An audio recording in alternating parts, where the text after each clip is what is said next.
तो भाइयों जी उस नोएडा विधानसभा से चुनाव जीत कर आता है, जहां पर लगभग 60-70 हज़ार क्षत्रिय वोट हैं और गुज्जर समाज से लगभग 15-20 हज़ार वोट हैं। लेकिन वो जातिवादी होते हैं, तो उसकी वजह से ये लोग क्षत्रियों को ही नीचा दिखाने का काम कर रहा है, क्षत्रियों के वोटों से ही जीत कर।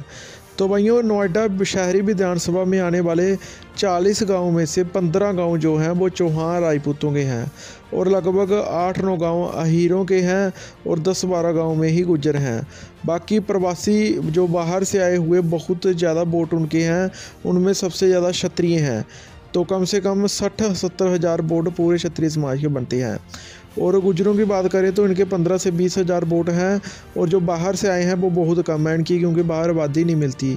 तो इसी वजह से 60-70 हज़ार वोट होने के बावजूद भी क्षत्रियों का अपमान किया जा रहा है। मिहिर बोझ जो कि प्रतिहार संस्कृत में और हिंदी में परिहार कहते हैं, जो आज पूरे देश में परिहार राजपूत हैं।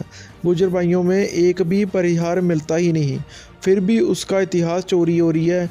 गुज्जरों की गुजरात में आबादी नहीं मिलती जहां पर उन्होंने राज किया। मंडोर में इंदा प्रतिहार बैठे हुए हैं, वहां पर ये नहीं मिलते।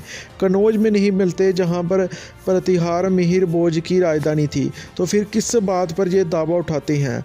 अब गुजरात देश पर कोई राज करेगा तो उसको गुज्जर नरेश ही कहा जाएगा। तो इसी तरह वो गुजरातरा देश था, उस पर जिसने भी राज किया उसको गुज्जर नरेश कहा गया, चाहे वो राजपूत जाति के प्रतिहार सम्राट। चाहते हैं कि हम आगे भी ऐसे ही सिर्फ अपनी कौम के लिए आवाज़ उठाते रहें, जो कि मेरे लिए सबसे पहले अपनी कौम है।